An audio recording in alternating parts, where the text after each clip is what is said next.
Hi, my name is Bolat Abayolu.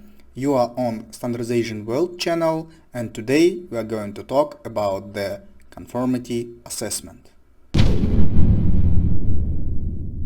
From our previous lectures, we have learned what actually the technical regulation is and what the standardization is. And also we discussed the two key elements of the technical regulation system, which are the safety and the quality. The safety requirements are contained in the technical regulations and/or mandatory standards, and the quality requirements are usually contained in voluntary standards.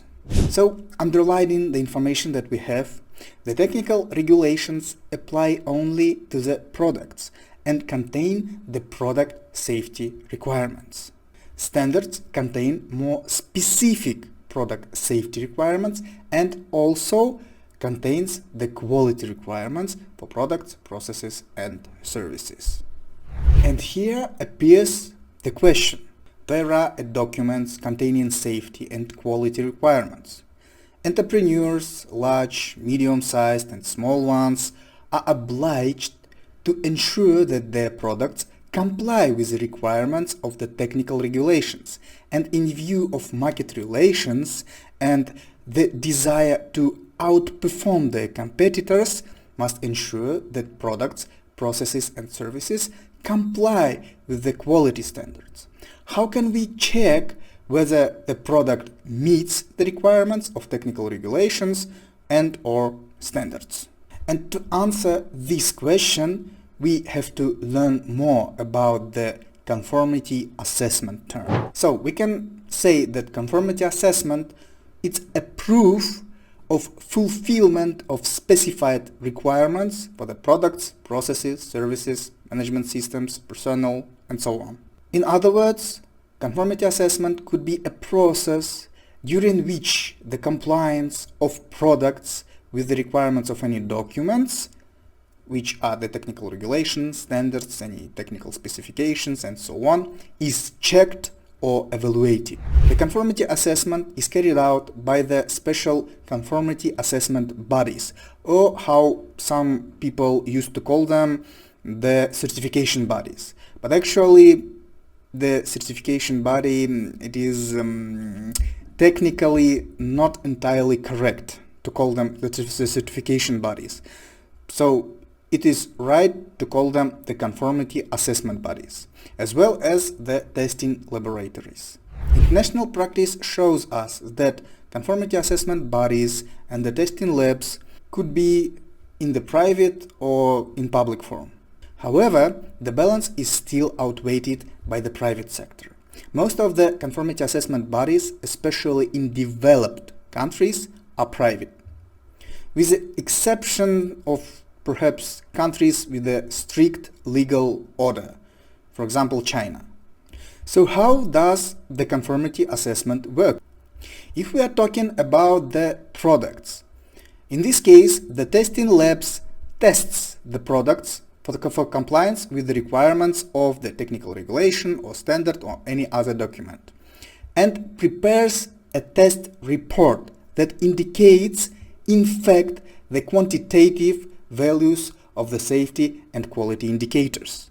The testing report contains only the actual data, and the conformity assessment body, on the basis of the test report, determines whether the product meets the requirements of the technical regulation or other document or not. So as a result of the test, it says in the testing report that the specific product contains some harmful substances, such as, for example, arsenic, 0.5 gram per 100 grams. And for example, lead, 0.3 grams per 100 gram, and so on. And for example, the technical regulation or standard says that the content of arsenic in the product per 100 grams should be no more than 0.2 grams. But in fact, according to the testing report, we have 0.5 grams, which means that the product does not meet the requirements of the technical regulation or mandatory standard. If the products comply with the requirements of the standard or technical regulation, then the conformity assessment body registers and issues the conformity assessment document to the applicant. In case of services or any other processes, the testing labs is not involved. The conformity assessment body by itself conducts its analysis of the activities of the enterprises and establishes how the activities of the applicant comply with the requirements of the standard or any other document. It also should be noted that in the case of the services or processes, the qualitative requirements play more significant role than quantitative ones.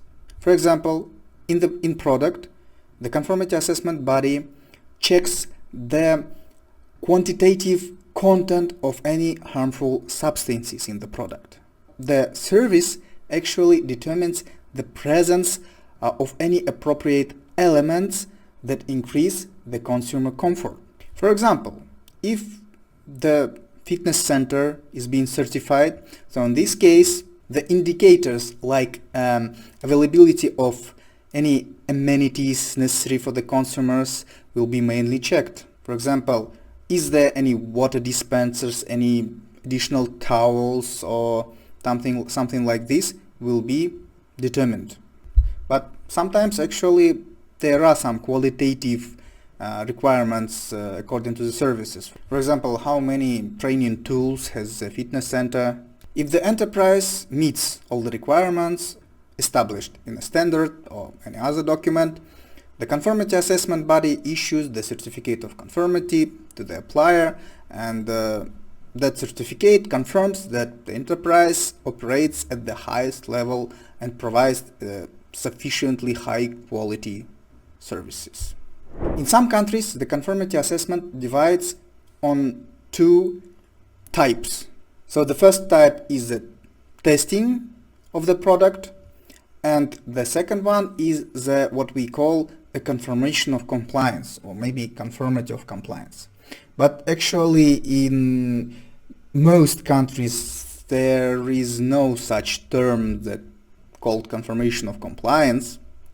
It usually calls as well the conformity assessment, but let's say it confirmation of compliance. So the testing means that testing lab takes some samples of the product and make some actual testing work. But confirmation of compliance means that the conformity assessment body or any other person, any other expert takes the testing results on one hand and then takes the technical regulation or standard or any other technical document with the requirements on the other hand and compares the actual data with the required data. And what we call the confirmation of compliance is usually can be conducted in different forms. The most applied forms are the certification and the declaration. In some countries there is also the state registration. In case of certification, the applicant, the entrepreneur or producer do not have to do anything by himself. So for example, if you need to certify your product and actually you know that your product is under the certification form of the conformity assessment in your country, so you just go straightly to the conformity assessment body, you fill in the application, you sign the agreement with the conformity assessment body, of course you pay them some money, and after that you give some samples to the certification body, and after that you do nothing. All work will be done by the conformity assessment body.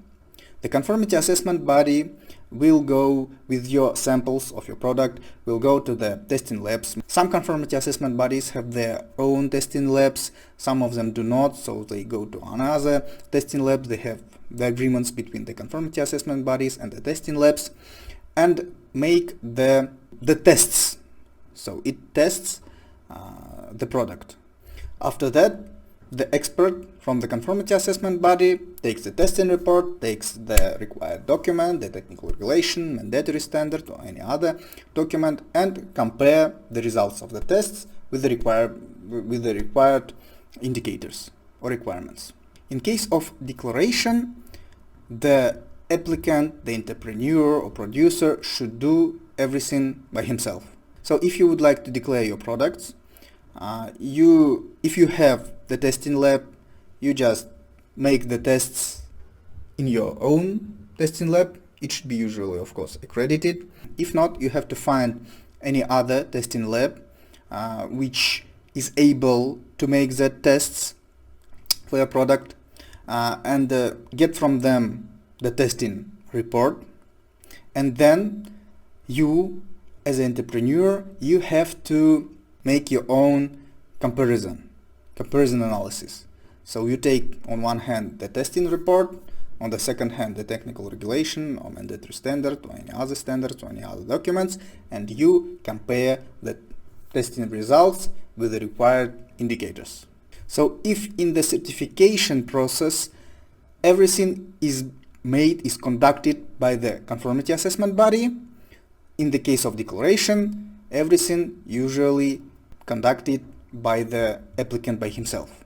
In case of the state registration, actually it is the same process as a certification or declaration, but in the case of state registration, everything should be done by the state body, any ministry or committee which is actually responsible for such types of products. State registration usually requires for the potentially more harmful products, such as chemical products.